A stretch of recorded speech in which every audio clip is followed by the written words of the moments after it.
네, 저희 한국IR협의회 기업 리서치 센터는 시가총액 5천억 이하의 소중한 종목들 여러분들에게 소개해드리고 있습니다. 자, 이번에는 박성순 애널리스트 모셔서 이야기 나눠보겠습니다. 안녕하세요. 안녕하세요. 네, 오늘 소개해 주실 종목 ENF 테크놀로지입니다. 이 기업 어떤 기업인가요?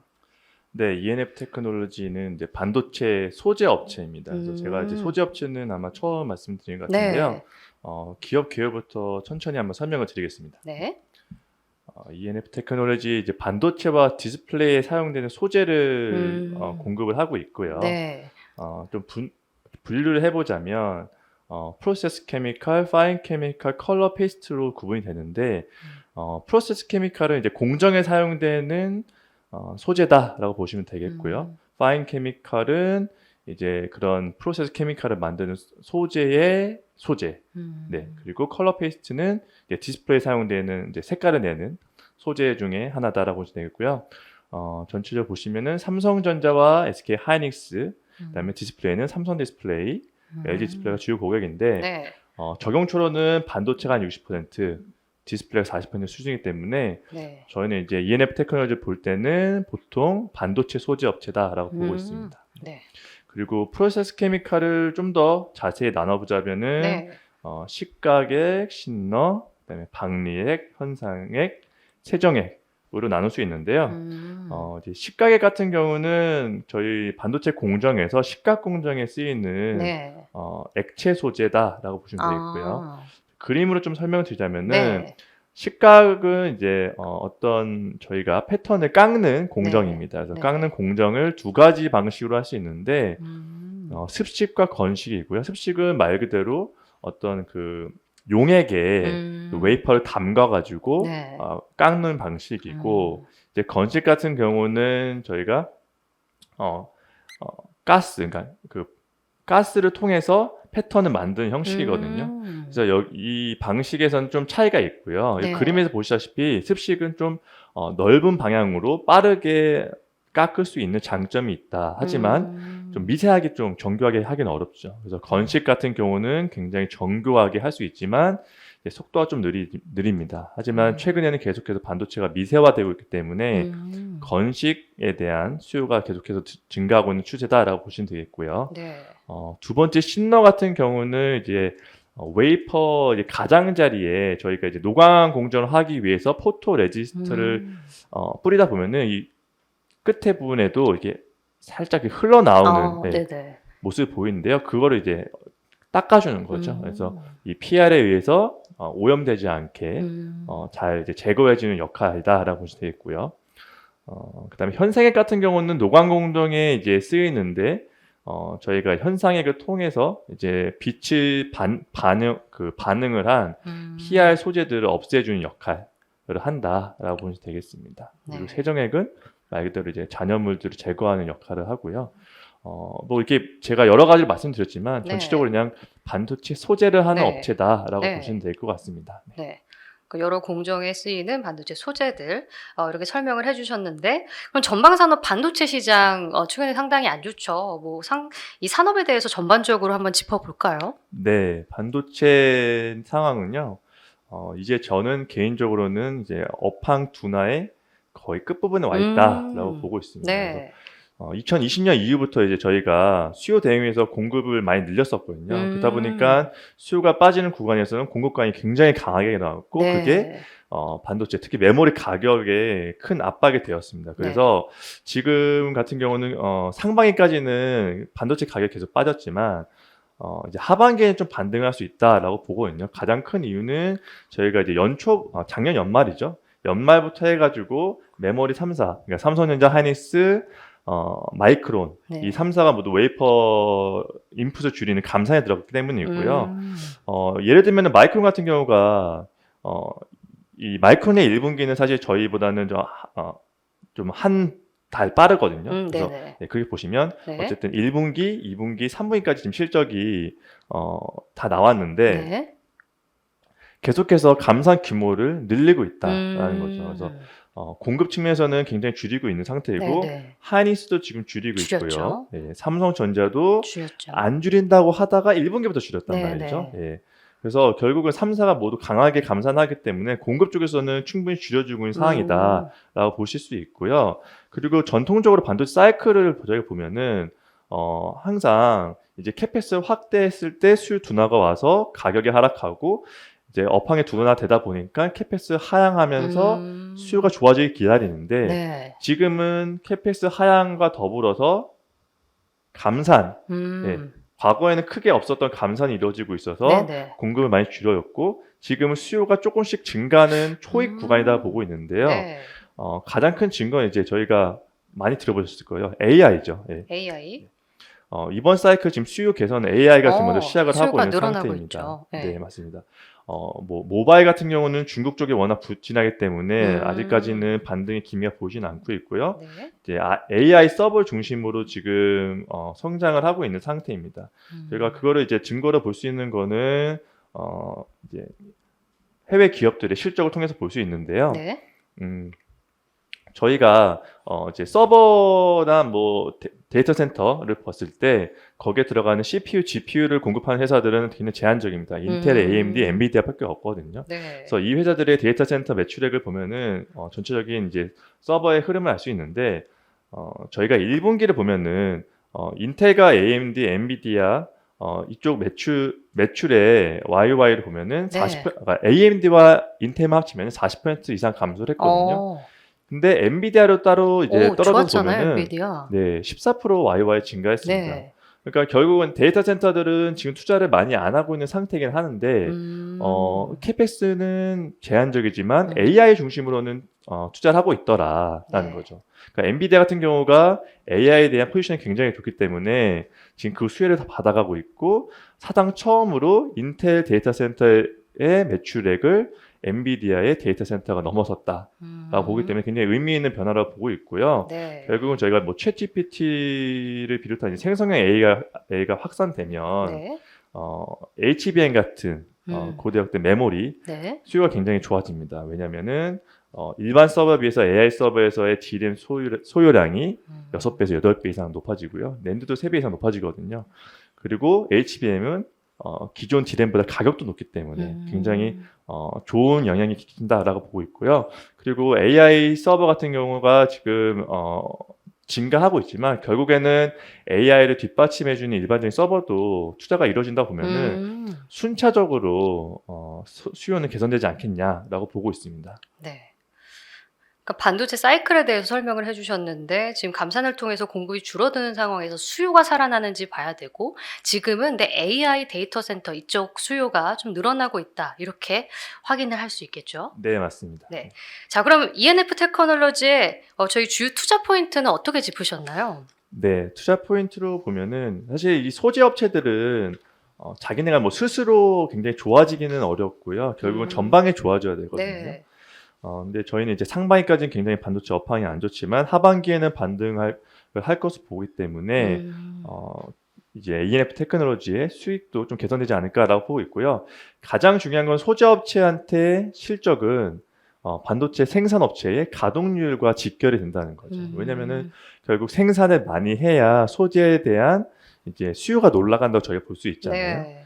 그렇기 때문에 지금 같은 경우는 감산하고 있는 구간이어서 프로세스 케미칼 수요가 지금 감소하고 있는 구간이죠. 네. 예. 그리고 캐파도 투자를 안 하고 있기 때문에 뭐 단기적이 아닌 중기적으로 봤을 때도 크게 저희가 수요를 급격하게 좋아지는 요인은 좀 부족하다라고 네. 보고 있는데요. 네. 다만 이제 수요가 좀씩 회복되면은 내년에 대한 수요를 대응하기 위한 생산을 좀 올려야 되거든요. 반도체 업체들은. 그렇죠. 그렇게 되면 하반기 가동률은 상반기보다 좀 좋아질 거로 보고 네. 있고 이게 결국은 2024년에 메모리 공급에 영향을 주기 때문에 네. 그렇게 보면 가동률이 하반기에 좋아진다라고 했을 때는 실적 같은 경우는 2분기에 저점으로 좀 나아지지 않겠냐라고 생각하고 있습니다. 네. 그리고 이제 저희가 결국은 주가적인 측면에서 봐도 네. 이제 대형주랑 이제 반도체 서브 섹터들은 떼어놓을 수가 없는데요. 네.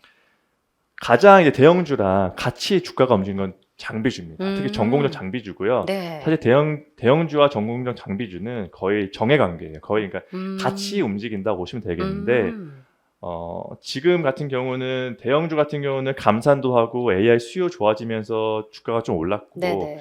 후공정 장비는 또 HBM 대한 수혜로 좀 올랐다가 네, 최근에 올랐죠. 조정받긴 네네. 하지만 올랐고요.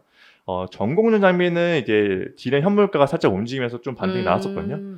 그리고 소재주는 사실 뭐 크게 움직이지 않았습니다. 일부 반등은 보였지만. 네. 왜냐면 대형주랑 소재주는 상관관계가 굉장히 낮습니다. 저희가 이제 뽑아보면은 네. 사실 이렇게 길게 시계열로 저희가 주가를 보자면은 뭐 상관관계가 있어 보입니다만 네. 이제 주가 상승률과 대형주를 보면은 거의 없거든요. 음. 옆으로 가는 건 그러니까 이렇게 관계가 가야지 저희가 정해 관계 거의 네. 상관이 높다 보는데 네. 이건 없다고 보면 됩니다. 그래서 소재주는 왜 그러면 이렇게 없는가다 보면요.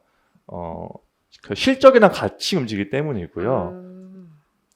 여기서 보시면 네. 저희가 소재주의 시총합과 합산 영업이익 추이 보면은 영업이익이 좋아질 때 주가가 오르고 영업이익이 빠질 때 주가가 빠진 걸 볼 수 있습니다. 근데 이 전공정들은 약간 선행해서 움직이는 경우 있지만 네. 거의 소재들은 동행해서 움직인다. 아. 그러면 저희가 말씀드렸듯이 2분기의 실적이 저점이라면은 하반기에 좋아진다. 라고 봤을 때는 하반기부터는 주가도 조금 더 탄력적으로 움직일 수 있지 않을까라고 보고 있습니다. 네. 그리고 마지막 말씀드릴 거는 불산 내재화인데요.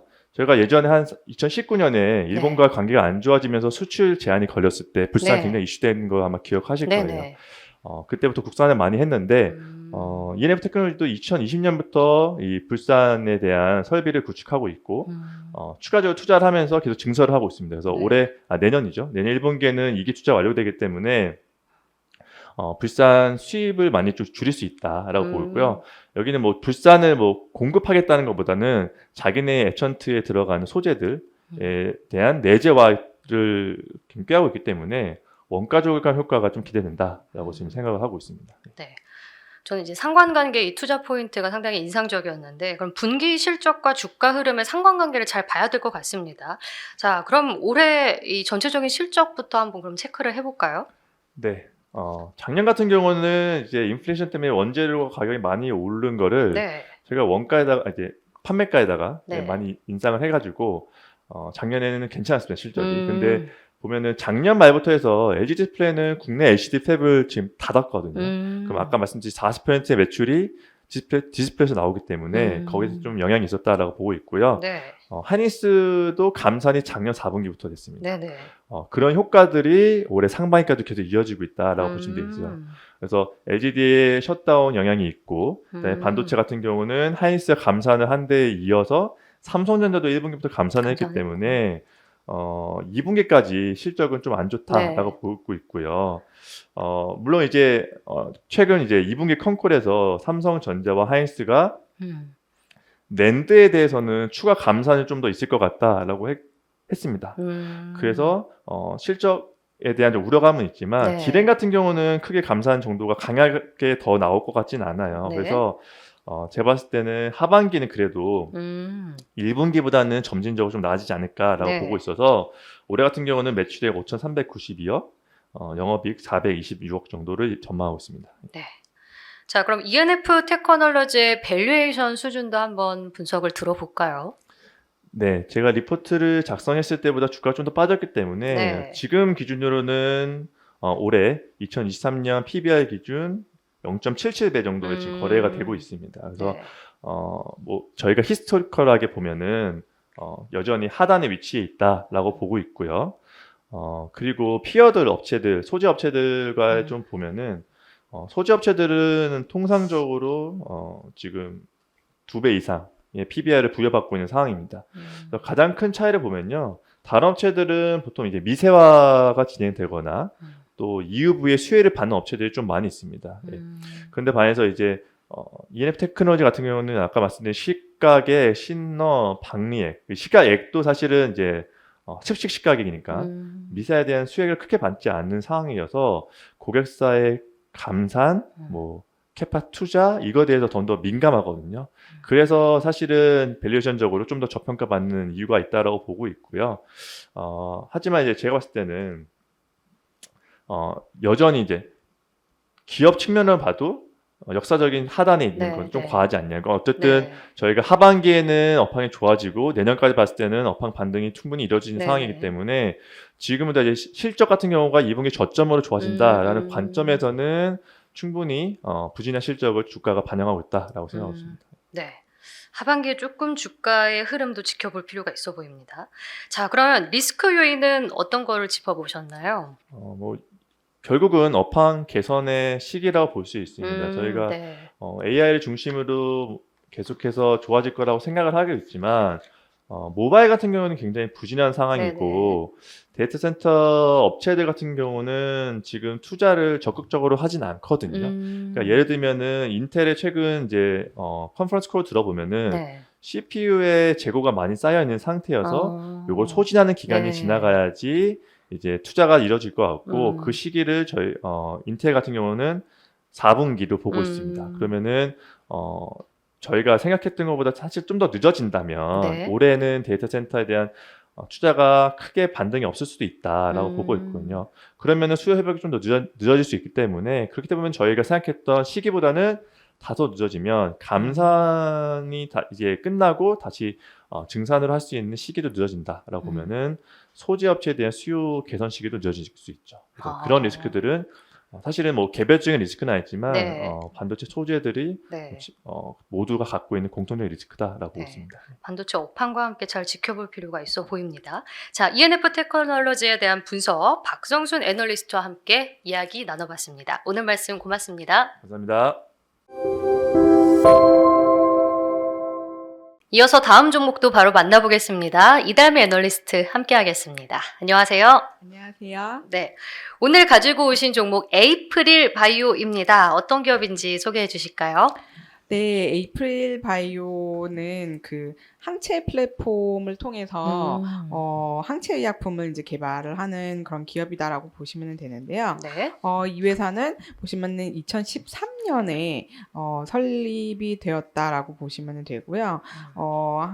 그 항체 플랫폼 사파 플랫폼을 이제 보유를 하고 있습니다. 그래서 이 사파 플랫폼을 통해서 항체 의약품, 이중 항체, 그리고 뭐 지속형 의약품, ADC 적용 항체, 이런 다양한 그 신약 후보 물질들을 만들어낼 수 있다라고 보시면 되고요. 주요 후보 물질은 지금 현재 ABP A1이라는 후보 물질입니다. 그래서 이거 같은 경우는 2021년 10월에 룬드백으로 기술 수출이 이제 되어서 네. 임상 결과가 지금 좀 주목이 되고 있는 그런 상황이다라고 보시면 될 것 같고요.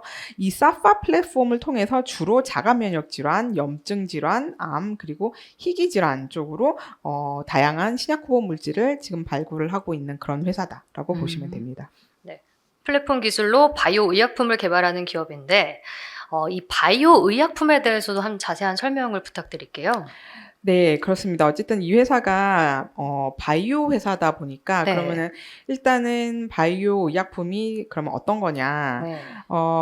바이오 의약품이란 사람이나 다른 생물체에서 유래된 것을 이제 원료 또는 재료로 활용을 해서 제조한 의약품이다라고 보시면 되는데요.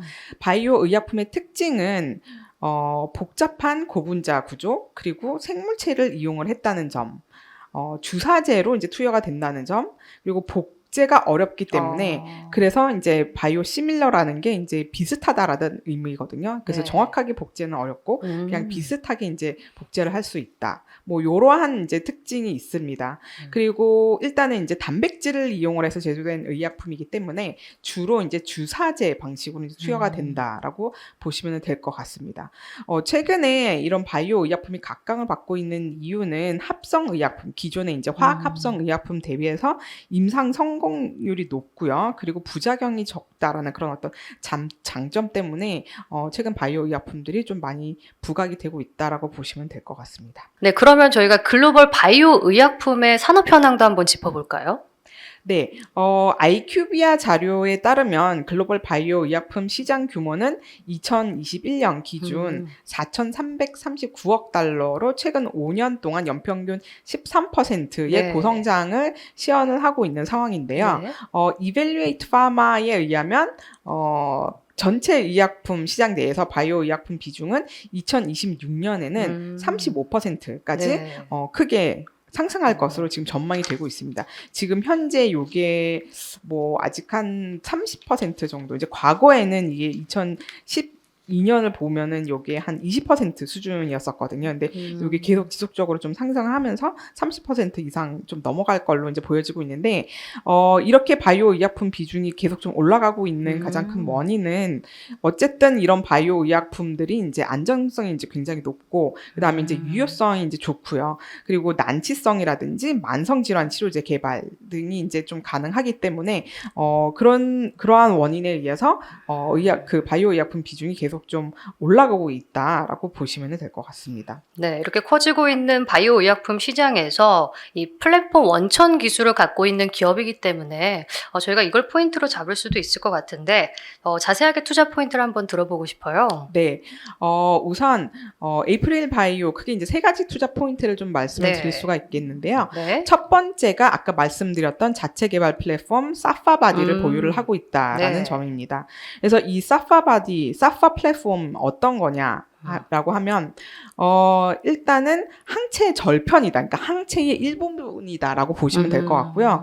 이 항체의 절편이 알부민, 우리 인체 내에 있는 혈청 알부민하고 굉장히 결합을 잘합니다. 그래서 그러한 형태의 어떤 항체 절편이다라고 보시면 되고, 그거를 이제 회사가 SL335라고 명명을 했습니다.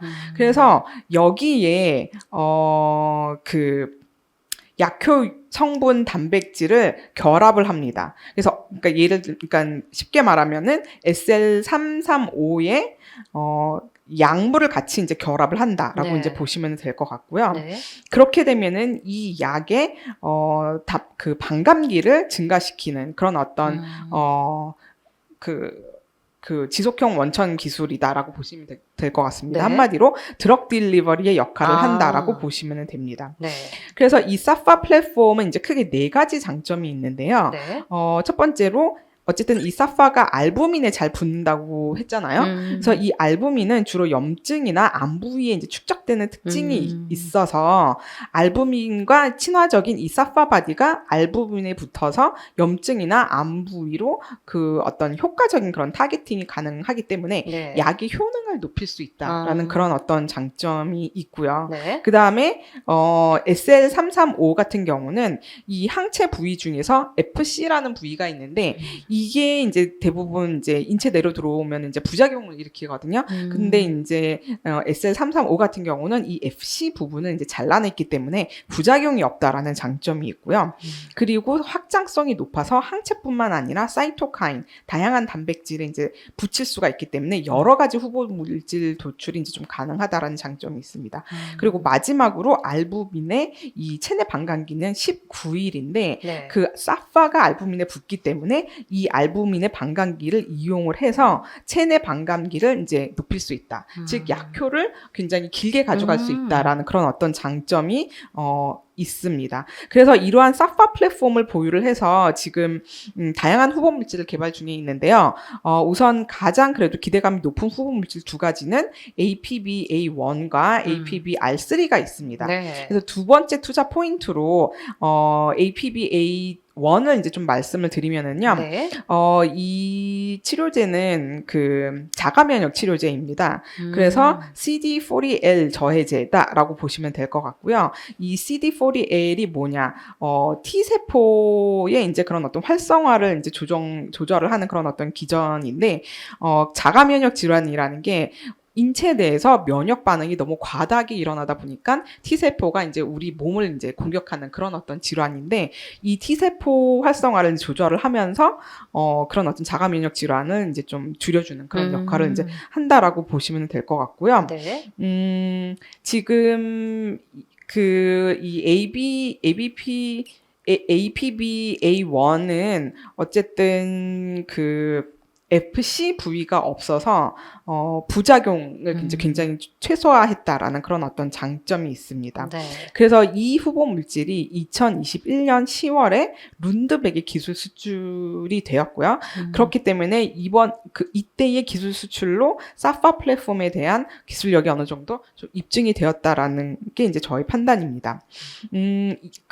그 기술 수출은 총 마일스톤 4,500억 원과 반환 의무가 없는 선급금 234억 원의 기술 수출이 되었습니다. 네. 이게 선급금 사실은 기술 수출을 했을 때 네. 후보 물질 기술 수출이 되었을 때 선급금을 이제 얼마를 받느냐가 좀 굉장히 중요한데 이 후보 물질 같은 경우는 좀 굉장히 많이 받았습니다. 그래서 계약금 비중 한 3.6%에 해당되는 큰 비중인데요. 네. 보시면은 이제 과거에 국내 제약사들 라이센스 아웃 했을 때에 이제 그 계약금 비중이 나와 있는데 거의 뭐 탑 수준에 있습니다. 그래서 어쨌든 이게 이제 사가는 회사 입장에서도 이 후보 물질을 좀 굉장히 좋게 평가를 하고 있기 때문에 선급금을 좀 많이 줬다라고 보시면 될 것 같고요. 그렇기 때문에 향후에 그런 어떤 임상 데이터도 좀 기대가 되는 그런 상황이다라고 보시면 될 것 같습니다. 네. 그래서 지금 현재 임상 1상을 룬드백에서 진행을 하고 있는데요. 임상 1상이 이제 곧 완료가 될 예정입니다. 네. 그러면은 룬드백에서 이제 임상 1상 결과 발표를 할 텐데 어쨌든 이건 파트너사에서 하기 때문에 저희가 정확한 그런 어떤 시기는 예측을 할 수는 없지만 뭐 대략적으로 올해 말이나 뭐 내년 초 정도에는 이제 뭐 어느 정도 의 데이터가 나오지 않을까라고 보고 있고 그때 되면은 좀 다시 한번 주가는 한 번 더 갈 수 있는 그런 어떤 계기는 되지 않을까라고 보고 있습니다. 그리고 마지막으로 APB-R3라는 후보 물질이 있는데요. 네. 이 후보 물질 역시 자가 면역 질환 치료제입니다. 지금 이 R3 같은 경우는 염증 유발 사이토카인인 인터루킨 18을 중화시키는 그런 단백질이다라고 네. 보시면 될 것 같고요. 네. 어쨌든 이 인터루킨 18 역시 이제 너무 과다 발현이 되면은 이제 자가 면역 질환을 좀 일으키는 그런 어떤 사이토카인이다라고 보시면 될 것 같고 네. 이 후보 물질 같은 경우는 자가 면역 질환을 타겟으로 개발을 진행 중에 있는데 최근에 간 질환이나 내시 치료제 쪽으로 그 효능을 입증을 했습니다. 그래서 지금 그쪽으로 기술 수출을 하려고 노력 중에 있고 올해 3월에 호주 임상 1상을 개시를 했고요. 올해 안으로는 좀 기술 수출을 하려고 하는 그런 노력을 진행 중에 있다라고 보시면 될 것 같습니다. 네. 올해서 내일 좀 신약에 대한 기대감이 나올 수 있겠네요. 자, 그럼 실적 전망은 좀 어떻게 하고 계십니까? 네, 사실 이 회사는 전형적인 그런 어떤 R&D 회사다 보니까 아무래도 이제 돈 벌어들일 수 있는 그런 어떤 매출 창출 제품이라든지 뭐 그런 게 이제 없죠. 그래서 이 회사의 매출은 대부분 마일스톤으로 이루어져 있습니다. 그렇기 때문에 이 회사는 이제 기술 수출을 해야 매출, 그러니까 실적이 이제 나오는 그런 이제 회사다라고 보시면 될 것 같고요. 아까 말씀드렸던 그 APB R3가 만약에 올해 안으로 기술 수출이 된다라고 하면은 제가 봤을 때는 대략 한 올해 뭐 50억에서 100억 사이 정도의 매출이 가능하지 않을까라고 보고 있고 지속적으로 임상 개발 비용이 이제 들어가기 때문에 아무래도 당분간 적자 기조는 좀 계속 이어지지 않을까라고 보여지고 있습니다. 네. 자, 그래도 바이오 종목이기 때문에 이제 밸류에이션도 좀 판단을 해볼 필요가 있을 것 같은데요. 네, 그렇습니다. 사실 일단은 이제 글로벌 항체 플랫폼을 보유를 하고 있는 업체하고 저희가 좀 많이 비교를 해볼 수가 있는데, 에이프릴 바이오하고 가장 유사한 업체로는 우선 이제 호라이존이라는 업체를 좀 들 수가 있겠습니다. 이 회사 같은 경우는 그 테페자라는 치료제를 보유를 하고 있어요. 지금 현재 연간 4조의 이제 매출을 창출하고 있는 블록버스터급 의약품인데, 암젠이 기존에 이제 엠브렐하고 오테즐라라는 자가 면역 질환 제품을 이제 보유를 하고 있었어요. 근데 얘네가 이제 특허 만료가 되다 보니까 어떤 추가적인 성장 동력이 필요해서 이제 호라이존을 인수를 했습니다. 작년에 36조 원에 인수를 했고요. 암존이 기존의 자체 자가 면역 질환 제품인 그 엔브렐과 오테즐라가 특허 만료가 되면서 성장 동력이 필요한 그런 상황이었었고요. 그래서 그 같은 자가 면역 질환 분야 업체인 호라이존을 작년 12월에 36조 원에 인수를 했습니다. 그래서 그만큼 어쨌든 지금 이쪽 자가면역 질환 치료제 쪽 업체들이 굉장히 높은 밸류를 이제 받고 있다라는 그런 의미라고 보시면 될 것 같고요.